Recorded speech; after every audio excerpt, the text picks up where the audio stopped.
I want to talk about the shameless corruption of Donald J. Trump. He sat slouched in the middle of the room, hunched forward in an uncomfortable chair. His legs were planted wide, his hands looked like they were covering yet another bruise, and his voice was thick with defiance. Donald Trump jumped right back in, justifying his corruption, rewriting his past, and making it clear that he has plans to make the American people pay him actual money through the government. His weak posture didn't match the over-the-top setting in the background, which showed the newly enhanced White House with its gold lame medallions stretched across every open wall space. It looked less like a democratic republic and more like a palace built to feed one man's ego.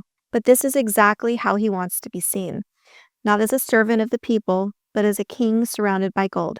Across from him sat NBC's Tom Llamas, doing what journalists have been forced to do for years now. Try to get a straight answer from a man who treats interviews as theater, not accountability. And in that moment, Llamas pressed him about one of the lawsuits Trump has filed against the federal government. This is going to be hard to make sense of. It's hard to understand, even when I was watching him say these words. So I'm going to read it from my phone, and hopefully that adds more context. Trump says, "I brought a lawsuit. Essentially, the lawsuit's been won. I guess I won a lot of money." Llamas says, how would that work? And Trump says, "No, but listen." Llamas says, "Though Scott Bessent's the head of the IRS." Trump says, "I know. What I will do." Llamas says, "Pam Bondi, the head of the Justice Department, they're going to defend the IRS against you." Trump says, "I know, that's it." Llamas says, "You're the boss." Trump says, "Well, there's never been anything like it, in all fairness."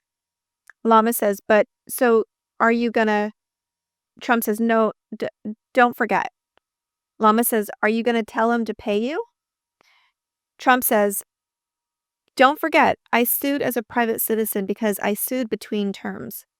Llamas says, "But are you gonna tell him to..." Trump says, "I won 3 times." Llama says, "Pay you?" Trump says, "I won 3 times, but I didn't assume, unfortunately for this country, I didn't assume office the second time. But here's the story. I sued because they broke into Mar-a-Lago. That was before I became president. Now it goes along, and it turned out that the suit is a very strong suit." Llama says, "You're gonna tell him to pay you, though?" Trump, Llama says, "'Cause you're the boss."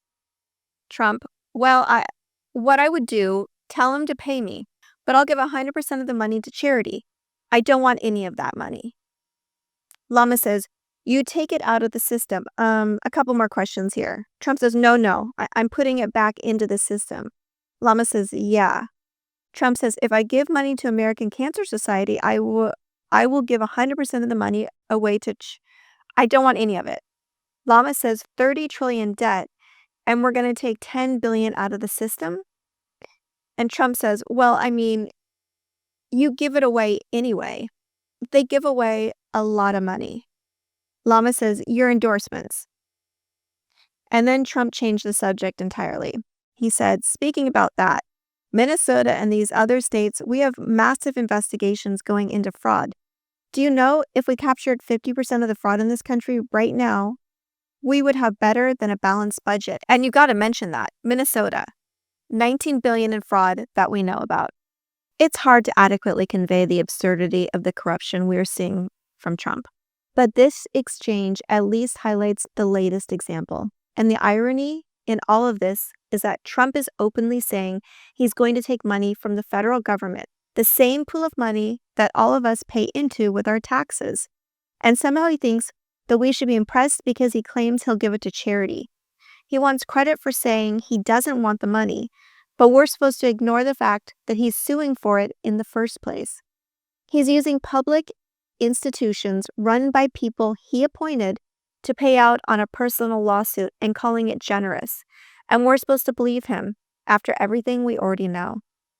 Because let's not forget his own so-called charity, the Trump Foundation, that was shut down in 2018 after an investigation by the New York Attorney General found that it was being used to help his businesses and his campaign. He ended up paying $2 million in damages, and the court ordered the remaining money, about $1.8 million, to be split between real nonprofit organizations. His children, who sat on the board of that foundation, were required to take mandatory training on how to properly run a charity. And while the final settlement didn't technically ban them from operating charities in New York, it did put strict conditions in place. If Trump wants to start another charity in the state, he's required to report to the Attorney General every year for 5 years. That's not normal. That's not how honest people operate, and it certainly is not becoming of the President of the United States. And we can't forget about Trump's son Eric and his so-called foundation. According to a 2017 investigation by Forbes, the Eric Trump Foundation claimed that 100% of the money raised through its annual golf tournament would go directly to St. Jude Children's Research Hospital. But behind the scenes, the foundation was routing hundreds of thousands of those donor dollars back to the Trump organization, paying to use Trump-owned golf courses and covering event-related costs that directly benefit the family business. Some of the funds also went to other charities with ties to Trump family interests. These allegations weren't part of the official lawsuit that shut down the Donald J. Trump Foundation, but they show a clear pattern of self-dealing and dishonesty when it comes to charitable giving. So no, saying he'll give his money to charity doesn't mean anything. He's done this before. He's used charities to help himself. He's used donations to prop up his brand, and every time he says, "I don't want the money," he ends up finding a way to keep it or to reroute it through something that benefits him anyways. And this is no different. He's not putting money back into the system. He's taking it out and acting like we should thank him for it. And while he's out here pretending he wants to give away lawsuit money, let's look at what his family is actually doing behind the scenes. The Wall Street Journal broke a story that we should have known about months ago. Just 4 days before Trump returned to office, a royal from the United Arab Emirates quietly bought a 49% stake in the Trump family's crypto company called World Liberty Financial. The buyer was the UAE's national security advisor and brother of the UAE president, who is often referred to as Spy Sheik because of his intelligence ties and global deals. The deal included a $250 million upfront payment, a lump sum, not a promise of future investments or future profits. At the time, World Liberty Financial was still a very early stage venture with no actual product. It had launched in late 2024 as a decentralized finance platform, but had no operating system, no revenue stream, and no real utility beyond speculative token activity. The company is controlled by Trump's sons, and it was Eric Trump who signed the deal. Trump family entities were said to have been paid $187 million directly, with an additional $31 million paid to companies tied to Steve Witkoff, a longtime Trump associate and co-founder of the crypto company, who had just been named Trump's special envoy to the Middle East. But the perceived corruption didn't stop there. Just months after that, the Trump administration approved a major policy shift, granting the United Arab Emirates access to 500,000 of the most advanced U.S.-made AI chips every year. These chips are under strict national security control due to the enormous risks if they're misused or redirected. The UAE has documented tech ties to China, and yet, not too long after they agreed to this $250 million payout, they got exactly what they wanted. This isn't subtle, it's not complicated, it's a straight line transaction. The money came in, the policy went out, and when pressed on it, the company claimed that Trump and Witkoff weren't involved. But the money still landed in their accounts, the policy still changed, the benefits still went to a foreign regime, and Trump's own son signed the deal. It doesn't matter whether Trump physically typed out the wire instructions, he must have installed the players. His family took the money, and the UAE got what they really paid for. This is what the entire second term looks like. Foreign governments pay the Trump family, Trump changes U.S. policy to reward them, and no one gets held accountable. And all of this is just one piece in the larger picture, because according to The New Yorker, Donald Trump and his family personally profited from his return to the presidency by an estimated $3.4 billion in 2025 alone. The breakdown shows exactly how that happened. A significant portion of the gain came from cryptocurrency ventures, tied directly to policies and access that only exist because he's in office. The New Yorker reported that the family realized gains through crypto profits, with additional earnings from related ventures and digital assets that surged in value under Trump's control of government policy. These gains were the result of deals, regulatory advantages, and access aligned with Trump's own political agenda, giving his businesses a competitive edge. And beyond crypto, the Trumps also profited from licensing and investment deals in the Middle East, high-profile real estate and brand arrangements, and other ventures that leveraged the presidency itself to attract foreign capital and corporate interest.